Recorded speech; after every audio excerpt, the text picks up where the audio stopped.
నమస్తే. శ్రీ గురుభ్యో నమ. శ్రీమాత్రే నమ. ఆదిత్యాయ చ సోమాయ మంగళాయ బుధాయ గురు శుక్ర శనిభ్యే రాహవే కేతవే నమ. పంచగ్రహ కూటమి ఇది ప్రస్తుతం మనం ఎక్కడ విన్నా, ఎక్కడ మనం చూస్తున్నా ఈ మాట వినబడుతూ ఉంది. పంచగ్రహ కూటమి అంటే ఏంటి? 5 గ్రహాలు ఒక చోట ఉండడం. మరి ఈ 5 గ్రహాలు ఎప్పుడు లేవా? ఎందుకీ సందేహాలు? ఎందుకు ఇంతమంది ఇన్ని రకాలుగా చెప్తున్నారు? ఇది ఆలోచిస్తే పంచగ్రహ కూటమి అనేది ఎప్పుడూ వస్తూనే ఉంటుంది.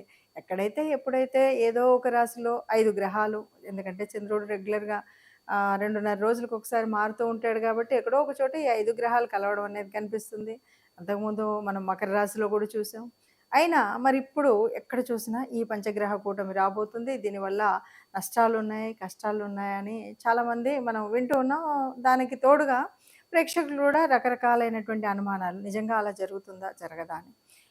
ఎప్పుడైనా సరే 5 గ్రహాలు ఒక్క చోట ఉన్నాయి అన్నప్పుడు పెద్ద మార్పు కనపడకపోవచ్చు. కానీ అందులో ఇలా ప్రత్యేకించి చెప్పుకోవడానికి కారణాలు కొన్ని ఉంటాయి. ఏంటి అంటే ఇప్పుడు రవి, కుజుడు, రాహు ఇలాంటి గ్రహాలు కలవడం అనేటువంటిది కొద్దిగా ఇబ్బందికరమైనవే.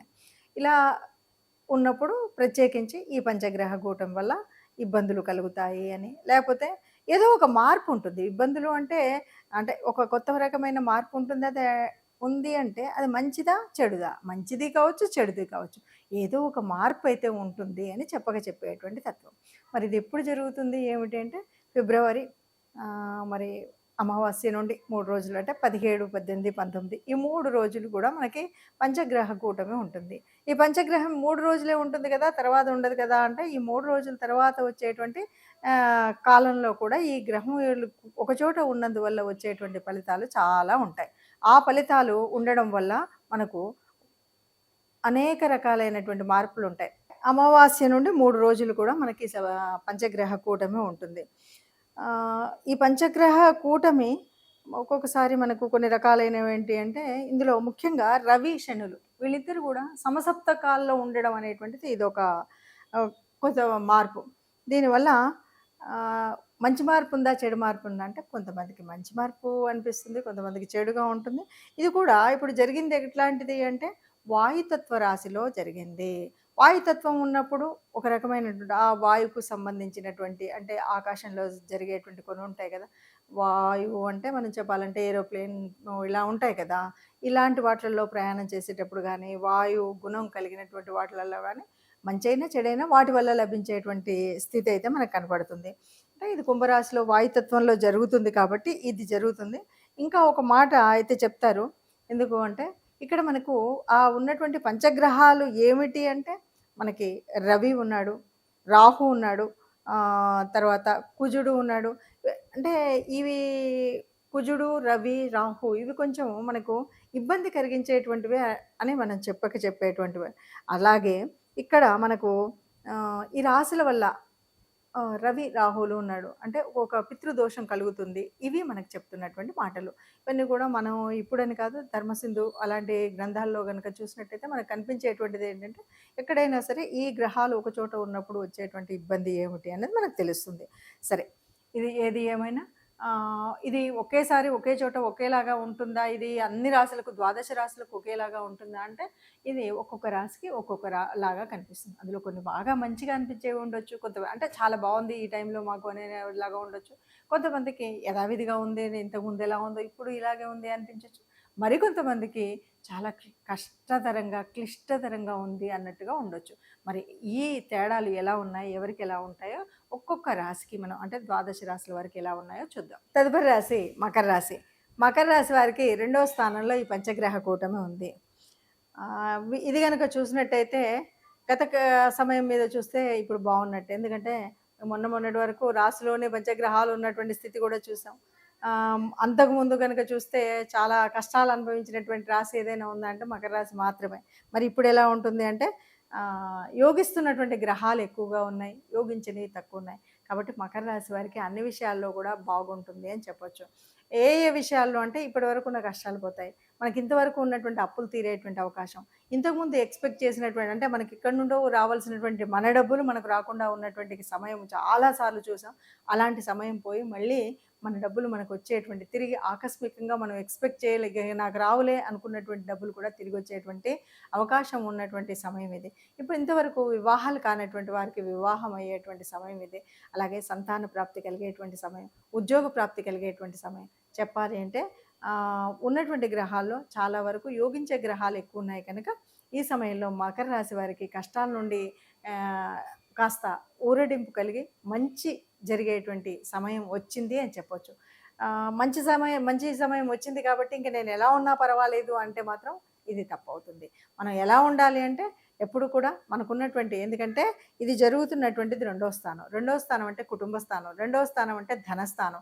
ఈ కుటుంబ స్థానం, ధనస్థానంలో నువ్వు ఇష్టం వచ్చినట్టు ఉంటే కుటుంబంలో తగాదాలు ఉంటే మళ్ళీ మొత్తం మనస్పర్ధలు మనం అనుకున్నటువంటి విషయం కాకుండా ఇంకో ఉంటుంది. అలాగే ధనం మీద మనం ఇష్టం వచ్చినటువంటి ఖర్చు ధనం నాకు వచ్చింది కదా అని ఇష్టం వచ్చినటువంటి అదుపు హద్దు లేకుండా పెట్టేటువంటి ఖర్చుల వల్ల కూడా మనం అనుకున్నది అనుకున్నట్టు చేయము.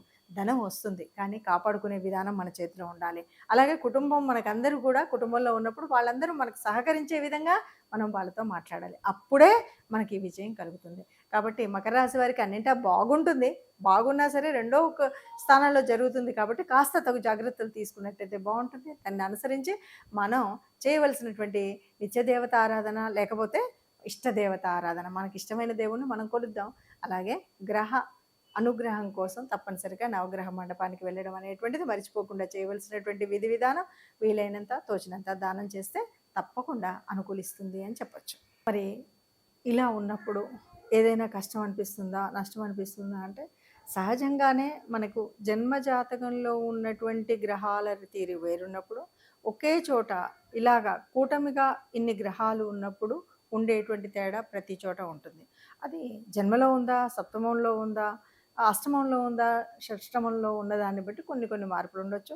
ఇవి ఇలా ఇప్పుడున్నటువంటి గోచార రీత్యా ఇలా కనబడుతున్నప్పటికీ మన జన్మ గోచారంలో జన్మ జాతకంలో చక్కగా ఉన్నట్టయితే ఈ ఇబ్బంది ఏమీ కనిపించకపోవచ్చు. ఏది ఏమైనా మనం ఎందుకు చెప్పుకోవడం అంటే ముందు జాగ్రత్త కోసం చెప్పుకోవడం. అంటే ఈ సమయాల్లో ప్రయాణాలు చేయకుండా ఉండడం కోసం కానీ లేదా పరిస్థితి ఇలా ఉంది కాబట్టి అనుకోకుండా వచ్చేటువంటి కష్టాలను తట్టుకోవడం కోసం ఆర్థికంగా కానీ ఆరోగ్య రీత్యా కానీ వచ్చేటువంటి నష్టాలు అవి రాకుండా ఉండడం కోసం చేసేటువంటి ఫలితాన్ని మనం పొందేటువంటి ఫలితం కోసం చేసేటువంటి ప్రయత్నమే ముందుగా చెప్పుకోవడం. సరే, ఇప్పుడు మరి ఏ గ్రహానికైనా ఏ రాశి వారికైనా ఏదైనా సరే మనకు కొంత ఉపశమనం అయితే ఉండాలి కదా. ఏ రకంగా ఉన్నా సరే మరి ఇలాంటి పరిస్థితుల్లో మనం తట్టుకొని గట్టిగా నిలబడాలి అంటే నిబ్బరం కావాలి. ముఖ్యంగా ఇక్కడ వాయుతత్వ రాశిలో జరుగుతున్నటువంటిది అంటే మనకి ఇక్కడ ఏ రకమైనటువంటి దానికైనా మనం చేయాల్సినటువంటిది ఆరోగ్యరీత్యా తీసుకోవాల్సినటువంటి జాగ్రత్తల్లో చక్కగా అంటే యోగాలో మనం ఏదైతే ఉచ్ఛ్వాస నిశ్వాసాల ద్వారా పూర్ణకం అంటే గాలిని మనం తీసుకొని వదలడం అనేటువంటిది వాయుతత్వానికి సంబంధించినటువంటిది. దీనివల్ల ఆరోగ్యాన్ని సరిగ్గా నిలుపుకోవడానికి బాగుంటుంది అని చెప్పడం అనమాట. అంటే ఎవరైనా సరే బాగా మీ యోగా ఆసనాలు ఇవి చేసుకున్నట్టయితే చక్కగా ఉంటుంది. ఇంతేనా మరి అంటే మనం శారీరకంగా దీని గురించి చేసుకుంటున్నాం. కానీ గ్రహాలు అనుకూలించలేదు కాబట్టి ఆ దైవానుగ్రహము కావాలి, గ్రహాల యొక్క అనుకూలత కూడా కావాలి. కాబట్టి తప్పనిసరిగా ఈ 3 నెలలు ఏ రాశి వారైనా వీలైనప్పుడల్లా మనం నవగ్రహ మండపానికి వెళ్ళడం అనేటువంటిది కనుక చేసినట్టయితే ఇబ్బంది లేకుండా ఉంటుంది. నవగ్రహ మండపానికి వెళ్ళడం, నవగ్రహాల చుట్టూ ప్రదక్షిణ చేయడం, ఇలా చేయడం. అలా కాదు ఈ మధ్యకాలంలో మనకి ఏదైనా పండుగ వచ్చినప్పుడు శివరాత్రి వస్తుంది, లేదు శివరాత్రి దాటిపోయింది, ఈ మాసం అంతా ఉంది అనుకున్నప్పుడు కూడా అంటే ఈ మాసంలో మనం ఎప్పుడైనా ఆరాధించవచ్చు. కాబట్టి మనం చేయాల్సింది ఏమిటి అంటే ఏదైనా సరే దానం ధర్మం, ఈ దాన ధర్మాలు చేయడం, గోశాలకు వెళ్ళడం ఇలాంటివి చేసినట్టయితే మనకు అనుకున్నటువంటి అంటే తప్పనిసరిగా ఈ పంచగ్రహ కూటమి ఇలా ఉంది కాబట్టి నాకు సప్తమంలో ఉంది, నాకు అష్టమంలో ఉంది, దీనివల్ల ఈ నష్టం వస్తుంది, కష్టం వస్తుంది అనుకున్న వాళ్ళందరికీ కూడా ఏ ఇబ్బంది రాకుండా పెద్దగా లాభాలు లేకపోయినా ఇబ్బందిగా ఉన్నది అనేటువంటి రాశుల వారికి ఇబ్బంది లేకుండా ఉండడానికి తప్పనిసరిగా గోశాలకు వెళ్ళి గోగ్రాసం సమర్పించడం, మీ ఇష్టదేవత ఆరాధన చేయడం అనేటువంటిది కనుక చేసినట్టయితే ఏ కష్టం లేకుండా అందరం కూడా ఈ పంచగ్రహ కూటమిలో కూడా సుఖంగా, సంతోషంగా, ఆనందంగా, ఆరోగ్యంగా ఉంటారు.